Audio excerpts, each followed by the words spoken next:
É 20 de janeiro de 330 AC, e estamos na passagem das montanhas Zagros, perto da atual cidade iraniana de Yassuj, uma cidade de 100 mil habitantes. Naquela época, era chamado de Portão Persa, e abria caminho para a capital do Império Persa, Persépolis. Tudo o que resta hoje é um sítio arqueológico, mas naquela época era o centro do império mais poderoso e rico do mundo. Foi no Portão Persa que culminou uma das principais batalhas da campanha de Alexandre III, Macedônio, agora conhecido como Alexandre, o Grande, para a Pérsia. O então rei macedônio de 25 anos havia começado esse empreendimento monstruoso 4 anos antes. E agora parece que ele tem seu objetivo ao alcance. Ele visa nada menos do que subjugar toda a Pérsia, que naquela época se estendia do Himalaia ao Egito, e tornar-se no conhecimento do mundo naquela época, o único e inquestionável rei de toda a Ásia. Os resultados da campanha de Alexander até agora são surpreendentes. O rei persa reinante Dário já havia escapado por pouco de 2 grandes batalhas. Alexandre dominou completamente a parte mais importante do Egito e praticamente tudo o que hoje é a Turquia, Síria, Líbano e Iraque. A maior cidade do mundo naquela época, Babilônia, uma cidade de 1 milhão, foi entregue a ele completamente sem luta. E agora ele tem Persépolis, o coração do Império Persa, ao seu alcance. Mas não é tão fácil quanto parecia à primeira vista. O governante da província local, Ariobarzanes, bloqueou o caminho através do portão persa com um muro alto, atraindo as tropas incautas de Alexandre para uma armadilha. O rei macedônio nunca havia sofrido perdas tão pesadas em toda a campanha. Por 1 mês ele tentou em vão subjugar os bravos defensores do passado. Foi somente quando membros da tribo local da colina mostraram a ele um caminho secreto pelo qual ele e parte de seu exército poderiam flanquear o inimigo e depois atacar pelos 2 lados, que o resultado finalmente chegou. Ariobarzanes e seus companheiros guerreiros são mortos, e o caminho para Persépolis está livre.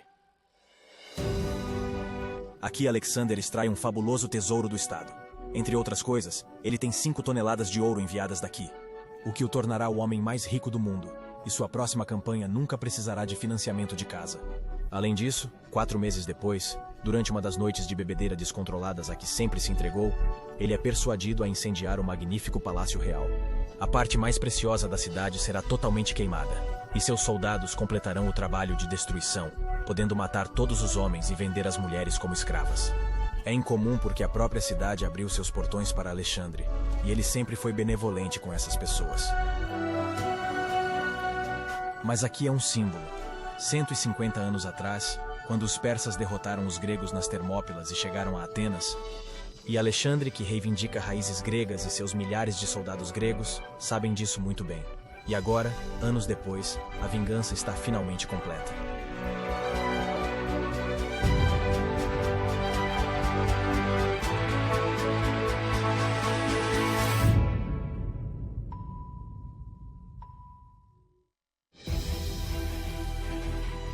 Alexandre nasceu em 356 AC na capital do reino macedônio de Pela, a cerca de 50 quilômetros de Tessalonique. Ambos os pais são dignos de menção separada. Seu pai, Filipe II, Filipe da Macedônia, era rei da Macedônia. Ele elevou seu país a um nível sem precedentes, e mais tarde na vida de Alexandre, até conseguiu derrotar militarmente as mais poderosas cidades-estado gregas lideradas por Atenas. Ele então uniu todos eles, exceto Esparta, na chamada Liga Coríntia, que ele mesmo chefiou. Quando Alexandre atingiu a maioridade, seu pai era o senhor de praticamente toda a Grécia. 2 anos depois, porém, ele seria assassinado por seu guarda-costas e aparentemente amante, Pausânias. Sua mãe, Olímpias, veio da família do rei do Épiro, um território aproximadamente na área da atual Albânia. Ela era uma mulher impetuosa e ambiciosa, muito odiada na corte de Filipe. E de fato, até mesmo seu marido, que tinha outras 4 esposas, gradualmente começou a evitá-la. Olímpias tornou seu principal objetivo na vida ganhar a sucessão de seu filho, Alexandre, e estava disposta a fazer praticamente qualquer coisa para alcançá-lo. Ainda há especulações sobre seu envolvimento no assassinato de seu marido, Filipe, e ela teve sua outra esposa e filho queimados até a morte. Ela sobreviverá a seu filho, Alexander, e buscará vingança contra aqueles que ela acredita estarem envolvidos em sua morte. No entanto, ela também será apedrejada até a morte pelas famílias de suas muitas vítimas, pouco antes de completar 60 anos. Mas vamos voltar uns 25 anos novamente. Alexander tem 15 anos e seu pai está dando a ele a melhor educação possível. Seu mentor é um dos maiores filósofos da antiguidade, Aristóteles. É ele quem dá ao jovem Alexander um conhecimento básico de todas as principais ciências, uma visão geral profunda, excelente pensamento independente e uma riqueza de habilidades sociais. Alexander está bem preparado teoricamente para a missão de sua vida, mas ainda parece muito jovem e inexperiente.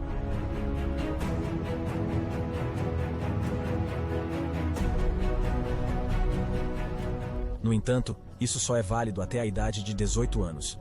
É quando seu pai lhe dá sua primeira grande missão na batalha, e a mais importante delas. Em Cheroneia, na luta por todos contra uma coalizão de Atenas grega e Tebas, o jovem Alexandre lidera a cavalaria macedônia com tanta maestria que dizima completamente a chamada Trupe Sagrada, uma unidade tebana de elite composta por 150 casais cuja reputação decorria do fato de que os soldados eram capazes de bravura quase sobre-humana por seu amante lutando ao lado deles. Quando o pai de Alexandre é assassinado 2 anos depois, as cidades-estado gregas dominadas e as tribos vizinhas sentem que é o momento certo para se livrarem do domínio macedônio. E aqui Alexandre mais uma vez mostra uma determinação que poucos esperariam de um jovem de 20 anos. Ele reprime duramente todas as rebeliões e até manda arrasar os famosos tebanos. Em seguida, ele faz com que os gregos confirmem sua lealdade à Liga Coríntia, já que Filipe a havia estabelecido 1 ano e meio antes. Nesse ponto, ele está livre para realizar a tarefa de sua vida. A campanha na Pérsia que seu pai já havia planejado, mas não realizada.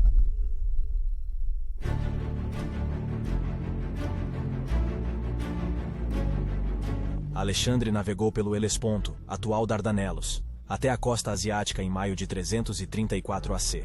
Começa uma campanha que entrará para a história. Alexandre conduzirá 40.000 homens, a pé e a cavalo, em uma jornada de mais de 30.000 quilômetros. Levará 12 anos e será uma jornada de sucesso em sucesso. Alexandre não será derrotado nenhuma vez. E no final de tudo, a seus pés estará um império tão vasto quanto qualquer europeu jamais imaginou. Nos primeiros 4 anos de sua missão, ele derrotará 3 vezes de frente os exércitos do rei Dário III da Pérsia. Conquistará os portos do que hoje são a Síria e o Líbano, privando os persas da influência naval, chegará ao Egito, AOS locais sagrados do antigo império, e estabelecer Alexandria na costa, um porto onde vivem 4 milhões de pessoas, e por onde passam 80% das exportações e importações do Egito. Algumas cidades, como Tiro ou Gaza, ele saqueou e os habitantes massacraram ou venderam como escravos sem piedade. Em outros lugares, ele age generosamente para estabelecer boas relações com os governantes locais. Mas sem a cooperação deles, é impossível administrar ou manter um império tão vasto. No início de 330 AC, Alexandre está em Persépolis e tem quase tudo o que deseja. Só uma coisa o preocupa: o rei Dário ainda está fugindo. E sem Alexander pegá-lo, capturá-lo e forçá-lo a abdicar formalmente e entregar o poder, seu triunfo não é 100%. E assim começa a perseguição.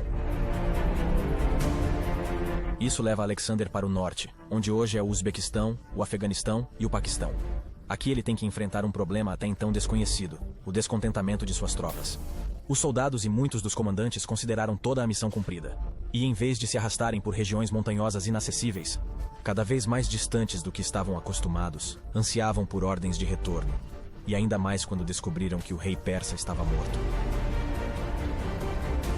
Sim, Dário. Enquanto isso, havia se refugiado com Bessos, governante da Báctria, um império no que hoje é o Afeganistão. Mas Bessos traiu o rei e mandou matá-lo para cair nas boas graças de Alexandre. Ele então tratou o rei morto com respeito.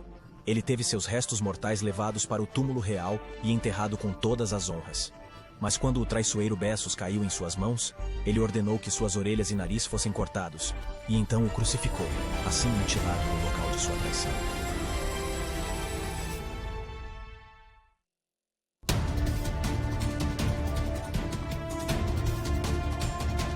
Naquela época, Alexandre já havia conquistado toda a Pérsia, mas sua ambição o levou ainda mais longe, para a Índia.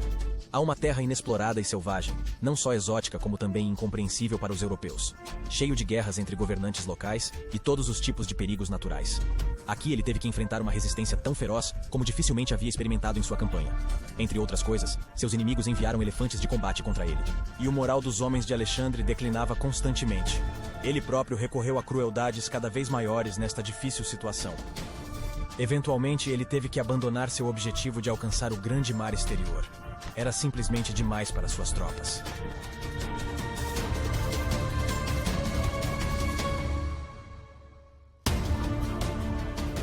Então ele voltou para a Pérsia. Parte do exército de Alexandre navegou por mar, o resto, incluindo o próprio Alexandre, partiu em 2 riachos por terra. Mas mesmo isso não foi isento de problemas. Os soldados europeus observaram com crescente desgosto enquanto Alexandre descobria o gosto pelos costumes orientais e acrescentava cada vez mais persas ao seu exército, incluindo sua cavalaria de elite. Sua exigência de que aqueles que vieram antes dele, incluindo os europeus, se ajoelhassem e pressionassem a testa no chão, seguindo o modelo persa, despertou particular ressentimento. Para os gregos de pensamento livre, isso era humilhação do tipo mais grosseiro. Alexandre até mandou executar seu próprio historiador Calistênes, sobrinho neto de seu professor Aristóteles, quando ele tentou dissuadi-lo do culto oriental. Aos 32 anos, ele aparentemente já se considerava um semideus, o que aliás sempre esteve inclinado a fazer.